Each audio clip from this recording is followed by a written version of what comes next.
longtemps, faut oublier ça. Si vous voulez être capable de faire une révolution en profondeur, il y a juste une façon que vous allez y arriver, c'est par l'amour. Nous nous aimons, vous vous aimez. Ils s'aimeront.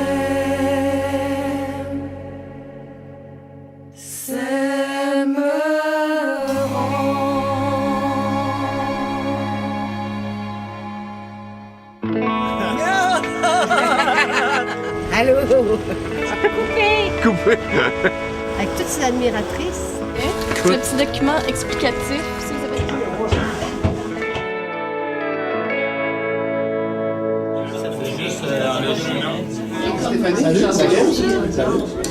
C'est quoi de...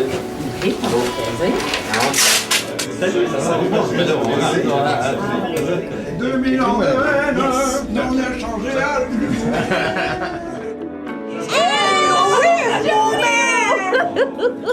Comment allez-vous, chère demoiselle? Nous vous aimons, vous vous aimez. On l'harmonise tout. Alors, c'est la ligue du vieux poil, là. Yvon, c'est un être très précieux. Il nous a donné un miroir absolument extravagant de puissance de ce que nous sommes comme peuple. C'est un humoriste qui suivait complètement l'état de la société. Et c'est ça, un humoriste.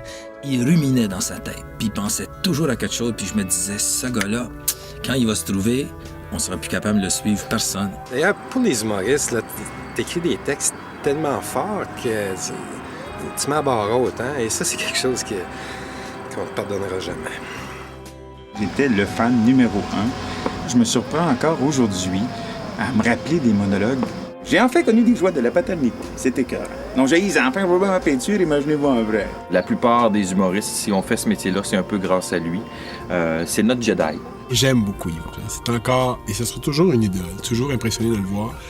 Yvon, c'est encore celui qui me fait le plus rire. Le plus beau provocateur qu'on a jamais eu. Pour que la provocation soit intéressante, il faut qu'elle ait un sens.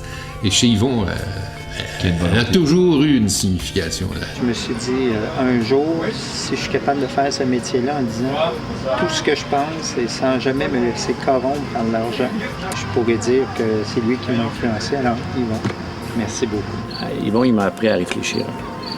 Ça, il sait pas. Mais... Il a vécu la pauvreté, il connaît ça.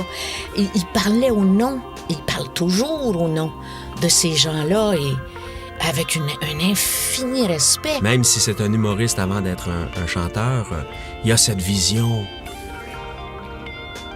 large et personnelle de ce que c'est que d'être un être humain. À sa façon, moi, je trouve qu'il travaille pour un monde meilleur, pour éveiller les consciences.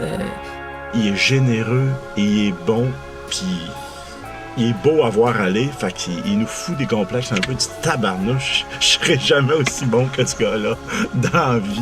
Yvon, il y avait cette espèce d'humour-là qui fait prendre conscience de certaines choses, tu sais. C'est comme, c'est un...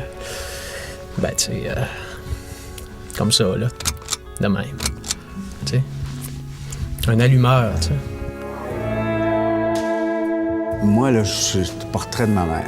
Elle disait tout le temps, si tu rends pas service dans la vie, t'as pas d'affaire là. Faut que tu rendes service dans la vie. Bon, t'as son affaire. Faut rendre service. Bon. Donc, j'ai essayé, pendant toutes ces années-là, de me rendre utile, comme ma mère disait. Il faut que tu rendes service, faut que tu te rendes utile. Si t'es utile, t'as d'affaires là. T'es pas utile, quoi. Et j'en ai fait, là, pendant 40 ans, des affaires que les autres voulaient pas faire. Comme par exemple, endosser 8 causes différentes dans l'année, puis aller vendre ça à la télévision, puis tout ça, puis que toutes les autres me disaient « Arrête, là, parce que c'est à toi que ça va nuire. T'es toujours à la télévision, le monde va se tanner de toi. Bon, mais non, ils sont pas tannés. »